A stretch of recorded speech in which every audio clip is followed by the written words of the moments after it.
সন্তান আর সম্পদ এই দুইটা জিনিস নিয়ে কখনোই বড়াই কিংবা অহংকার করতে নেই।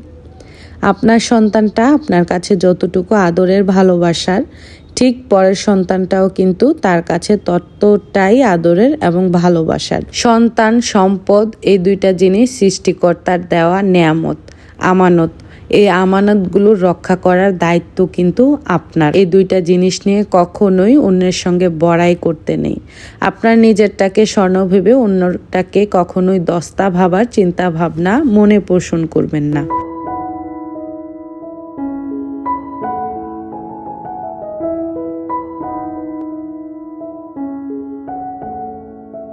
হ্যালো এভরিওয়ান, আসসালামু আলাইকুম। Welcome back to my channel জান্নাত রাসেল টিনি ওয়ার্ল্ড থেকে আমি জান্নাত বলছি। নতুন দিনের নতুন আরও একটি ভ্লগ ভিডিওতে আপনাদের সবাইকে ওয়েলকাম করছি। আশা করছি বরাবরের মতন আজকের ভ্লগটিও আপনাদের কাছে ভালো লাগবে। হালকা হালকা শীতের সকালে সবাইকে শীতের শুভেচ্ছা জানিয়ে আজকের ভ্লগটি শুরু করছি। আশা করছি আজকের ব্লগটি জুড়ে আপনারা আমার সঙ্গেই থাকবেন। কেমন আছেন আপনারা সবাই? আশা রাখছি আল্লাহর রহমতে সবাই ভালো আছেন, সুস্থ আছেন। আলহামদুলিল্লাহ, আমরাও ভালো আছি।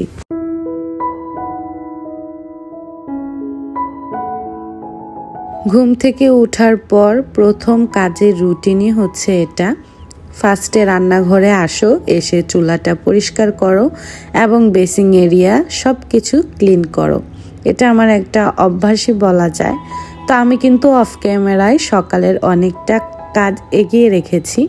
যেমন বাচ্চাদেরকে নাস্তা করিয়ে ওদের টিফিন রেডি করে ওদেরকে স্কুলে পাঠানো। তো আমি একটু চা বানিয়েছিলাম আজকে।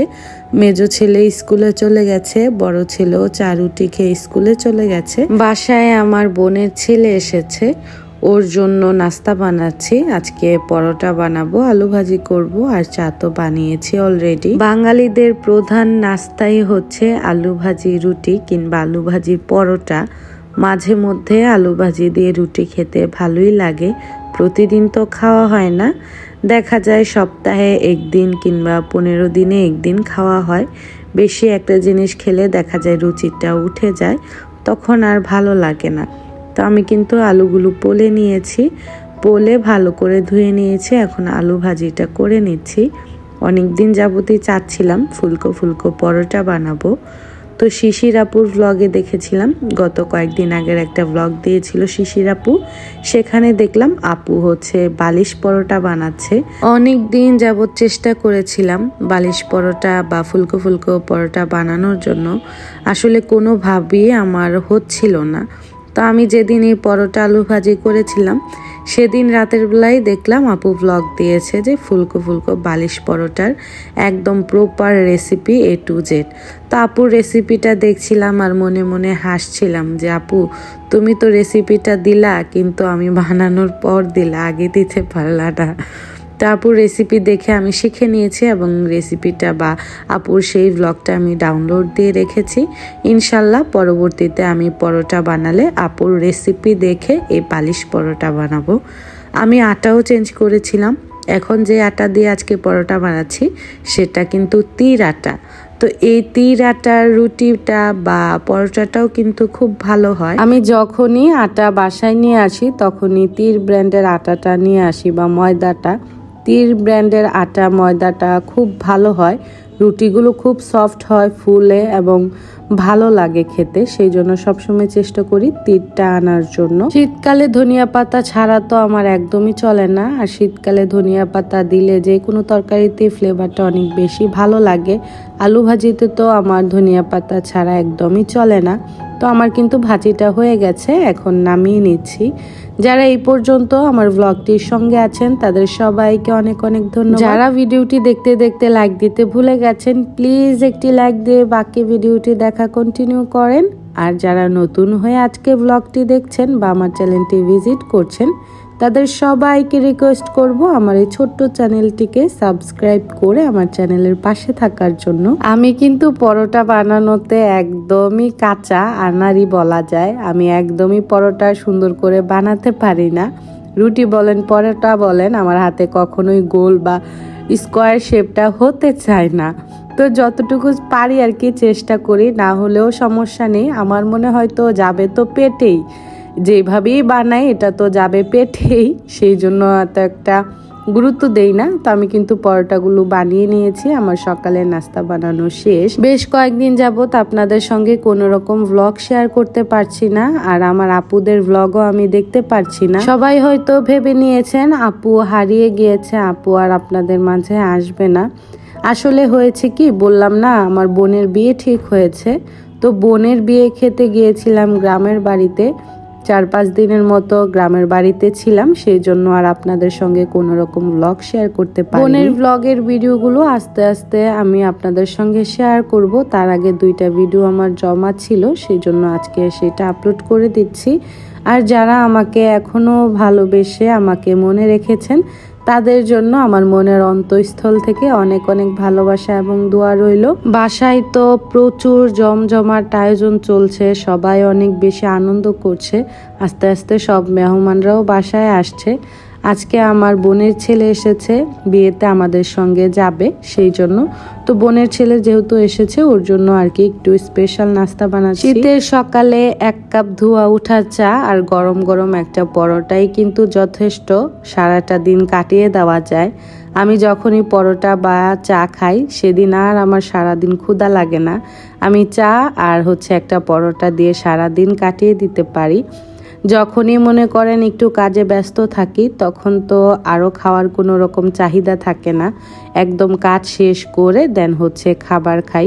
কাজ থাকা অবস্থায় আমি কেন জানি কিছুই খেতে পারি না, এটা আমার একটা বদ অভ্যাসই বলা যায়। কাজ করলে আমি একটা ফোঁটা খাবারও খেতে পারি না, ক্ষুধা লাগে না। আমার মনে হয় কখন কাজটা শেষ করব, কাজ শেষ করে শান্তিতে বসে দেন খাবো। তো আমার কিন্তু ডিমটা ভাজা হয়ে গেছে, নাস্তা রেডি করে ফেলেছি, সবাই মিলে এখন একসাথে নাস্তা সেরে নিব। যারা আমার মতো পরোটা চা লাভার আছেন তাদের সবাইকে আজকে আমার বাসায় সকালের নাস্তার দাওয়াত রইল। সবাই একসাথে বসে নাস্তা করব এবং সবাই একসাথে আড্ডা দিব। লাস্ট ব্লগে আপনাদের সঙ্গে শেয়ার করেছিলাম সংসারের জন্য কেনাকাটা করতে আরএফএল বেস্ট বাইতে গিয়েছিলাম। তো আজকে কিন্তু সেইখান থেকে কি কি শপিং করে নিয়ে আসছি সংসারের জন্য সব কিছু আপনাদেরকে দেখিয়ে দিব। তার আগে কিন্তু আমরা সবাই অফ ক্যামেরাতে নাস্তা সেরে নিয়েছি এবং নাস্তা খাওয়ার পর যে কাজটা আমার প্রতিদিনই করতে হয়, থালা বাসনগুলো সুন্দর করে ক্লিন করে এগুলোকে শুকিয়ে দেন আবার একটা শুকনো টাওয়াল দিয়ে মুছে আবার জায়গার জিনিস জায়গায় গুছিয়ে রাখা। একটা সংসারে যে সারাদিন কতটা পরিশ্রম দিতে হয় সেটা একমাত্র একটা গৃহিণী জানে।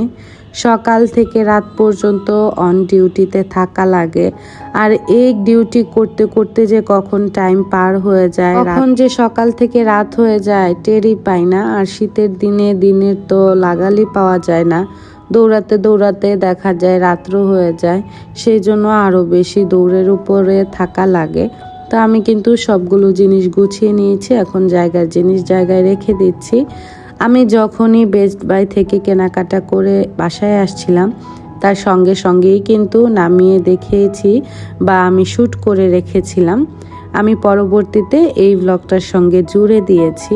তো এখন কিন্তু আমি আমার সব প্রয়োজনীয় জিনিসগুলো আপনাদের সঙ্গে শেয়ার করছি এক এক করে। এই মিনি ওয়ার্ড্রোবটা কেনার অনেক দিন যাবতই ইচ্ছে ছিল। তানজিমের বাবা এই জিনিসগুলো একদমই পছন্দ করতো না, তো এইবার গিয়ে দেখলাম কি আমি কিনবো কি, উনি এটা ধরে বসে আছে, উনি এটা নিয়ে যাবে বাসায়। আমি তো পুরাই অবাক, যে মানুষটা এই জিনিসগুলো দেখতে পারতো না সেই মানুষটাই আজকে নিজে এই জিনিসটা কেনাকাটা করছে। দেখে তো আমি একদমই খুশি, নাও করিনি, আমি বলেছি নিয়ে নেন, বাসায় নিলে কাজে লাগবে। এটা মূলত আমি চেয়েছিলাম আমার যত পিন আছে বা রাবার আছে কাঁকড়া আছে সেইগুলো রাখার জন্য। আসলে এইগুলো এত ছোট ছোট জিনিস যে কোথায় যে রাখি আর কখন যে হারিয়ে যায় টের পাওয়া যায় না। এটার মধ্যে রাখলে হয় কি জিনিসটা আর হারানোর সম্ভাবনা থাকে না, খুঁজে পাওয়া যায়, জায়গার জিনিসই আর কি জায়গায় থাকে। আমার সব আপুরাই তো শীতের আগের প্রস্তুতি নিয়ে নিয়েছে, ফ্রিজ ক্লিন করে নিয়েছে। আমি কিন্তু সব কাজ সারলেও ফ্রিজটা এখনো ক্লিন করতে পারিনি। ফ্রিজ ক্লিন করা যে আমার কাছে কত বড় ঝামেলার মনে হয় আসলে এটা আমি বুঝাতে পারি না। সেই জন্য আর কি ফ্রিজে আমার ম্যাট প্রয়োজন ছিল, সেই জন্য আমি এই রোলটা নিয়ে আসছি, এটা ফ্রিজে দিব পরিষ্কার করে। তো তো সেই ব্লগও আপনাদের সঙ্গে শেয়ার করব আমি কিভাবে ফ্রিজ ক্লিন করে এই ম্যাটগুলো বিছাবো। আর এটা এনেছি রুটি রাখার জন্য। আমার 2টা রুটি রাখার বক্স অলরেডি আছে, তারপরও এটা দেখতে ভালো লেগেছে, একদম হোয়াইট দেখা যাবে ভিতরে কিছু রাখলে, সেই জন্য এটা নিয়ে আসছি। আর এই 2টা বক্স আনা হচ্ছে ফ্রোজেন আইটেম রাখার জন্য। শীতকালে কিন্তু এটা ওটা খেতে অনেক বেশি ইচ্ছে হয়, পিঠা চিড়া বলেন, যে কোনো খাবারই বলেন, শীতকালে খেতে ভালো লাগে। তো চিন্তা ভাবনা আছে কিছু ফ্রোজেন আইটেম বানিয়ে ফ্রিজে রাখবো শীতকালে খাওয়ার জন্য, যখন তখন নামিয়ে যেন ভেজে খাওয়া যায়। আর ডিসেম্বর মাস চলে আসছে, বাসায়ও আমার মেহমান আসবে, সেই জন্য আর কি এই 2টা বক্স আনা হয়েছে। পরবর্তীতে যদি আবার কখনো যাই সেক্ষেত্রে আরও 2টা নিয়ে আসব। বক্সগুলো দেখতে অনেক বেশি আমার কাছে কিউট লেগেছে। আমার কাছে তো মনে হয় আমি সব কিছুই নিয়ে আসি, যদিও তানজিমের বাবার জন্য পারি না। আজকে শপিংগুলোর মধ্যে কিছু ছিল আমার প্রয়োজন, কিছু ছিল আমার শখের, তো সব কিছু মিলে আর কি শপিং করা হয়েছে। আর এই কাঠের খুন্তিটা আমার অনেক বেশি প্রয়োজন ছিল, সেই জন্য আনা। আর এই প্লেটটা তো আমার কাছে অনেক বেশি ভালো লেগেছে, বাসায় অলরেডি একটা আছে, তারপরও আরেকটা নিয়ে আসলাম, দেখা যায় 2টা দিলে দেখতে ভালো লাগে। আর এনেছি একটা ছোট্ট কিউট ঝুড়ি। এই ঝুড়িটা আমার অনেক বেশি পছন্দের ছিল। লাস্টে আমার মেইন জিনিসটা মানে পছন্দের জিনিসটা শেয়ার করছি, এই পাতিলটা এত বেশি কিউট ছিল আসলে বলে বোঝাতে পারবো না। আমি ধরা মাত্রই তানজিমের বাবা নিয়ে নিয়েছে, ওনার কাছেও অনেক বেশি পছন্দ হয়েছে। আর এই পাতিলটা আমি কি রান্না করব আমি এখনো কোনো রকম ডিসিশন নেইনি, আপনারা জানাবেন আমাকে এই পাতিলের মধ্যে কি রান্না করলে বেশি ভালো হয়। আমার আপুরা যেটা বলবে আমি সেটাই রান্না করার চেষ্টা করব। এখন পর্যন্ত আমি এটা এভাবেই রেখে দিয়েছি আপনাদের জন্য। এটা ঢাকনাটা যে এত বেশি সুন্দর, হাতলটা আরো বেশি ভালো লেগেছে। আর চিন্তা করছিলাম সাইডের এই রঙগুলো কি উঠে যাবে নাকি, বুঝতে পারছিলাম না। যেহেতু পছন্দ হয়েছে 2জনেরই, সেই জন্য নিয়ে নিয়েছি। আর এই পাতিলটা কাইসা বিলা, এটার নাম শুনি তো আমি হাসতে হাসতে শেষ। তো যাই হোক, এই পাতিলটা অনেক বেশি কিউট। এটাকে পাতিল বলবো না কি বলবো আসলে আমার জানা নেই, এইসব বিষয়ে আমার একদমই আইডিয়া নেই, যেহেতু আমি বাইরে কেনাকাটাটা একদমই কম করি। কাপড় বলেন, কোনো রকম সংসারের জিনিস বলেন, কমই কেনাকাটা করা হয়। এই পাতিলটা আমার মনে হয় কারেন্টের চুলায়ও রান্না করা যাবে। পাতিলটা অনেক বেশি সুন্দর। আমার তো আর কারেন্টের চুলা নেই, আমি সবসময় গ্যাসে রান্না করি। আর এই কিউট জিনিস তো আমি সবসময় উঠিয়ে রাখবো, আমি কখনো রান্না করব না, যদিও রান্না করি খুব অল্প স্বল্প। শুকনো বাজার গুছিয়ে রাখার জন্য আমি একটা বাস্কেটও এনেছি, চেয়েছিলাম আরো 2-3টা আনবো, কিন্তু তানজিমের বাবার অবস্থা দেখে আমি আর আগাতে পারিনি, আমি একদম চুপ। ওনাকে সঙ্গে করে নিয়ে গেলে দেখা যায় মনের মতো জিনিসগুলো কেনা হয় না। আর আমার মনের মতো কেনাকাটা মানেই পুরোটা দোকান উঠিয়ে বাসায় নিয়ে আসা, এই আমার চিন্তা ভাবনা। তো যাই হোক, আমার শপিংগুলো কেমন হয়েছে অবশ্যই জানাবেন, কোনটা আপনাদের কাছে বেশি ভালো লেগেছে বলবেন। আর এই পাতিলটায় আমি কি রান্না করব সেটাও আপনারা কমেন্টসে জানাবেন। এমন একটা সময় পার করেছিলাম, নিজের জন্য কেনাকাটা করার জন্য মরিয়া হয়ে থাকতাম, কখন কোনটা কিনবো। আর এখন এমন একটা অবস্থায় চলে এসেছি, নিজের জিনিস কেনাকাটা করা তো ভুলেই গিয়েছি। এখন শুধু সংসার কিভাবে বড় করব, কিভাবে সংসারের জিনিসটা কেনাকাটা করব সেই ফোন দিয়ে আটি আর কি, এই আমার অবস্থা। তো আমি যে পুডিংটা বানিয়েছিলাম গত ব্লগে শেয়ার করেছিলাম, সেই পুডিংটার ফাইনাল লুকটা আপনাদের সঙ্গে আজকে শেয়ার করছি। আমি কিন্তু কোনো বিষয়ে এত একটা পারদর্শী না, যতটুকুই পারি ফ্যামিলির মানুষদের খুশি রাখতে পারি আলহামদুলিল্লাহ, সেইগুলোই আর কি ছোট ছোট ক্লিপস আপনাদের সঙ্গে শেয়ার করি। তো আমার পুডিংয়ের ফাইনাল লুকটা আজকে আপনাদেরকে দেখিয়ে দিচ্ছি। মাশাআল্লাহ দেখতে অনেক বেশি সুন্দর হয়েছে, খেতেও কিন্তু মাশাআল্লাহ অনেক ভালো হয়েছে। আজকে তবে এই পর্যন্তই, আগামী ব্লগ দেখার আমন্ত্রণ জানিয়ে আজকে এখান থেকেই বিদায় নিচ্ছি। সবাই ভালো থাকবেন, সুস্থ থাকবেন। আসসালামু আলাইকুম, আল্লাহ হাফেজ।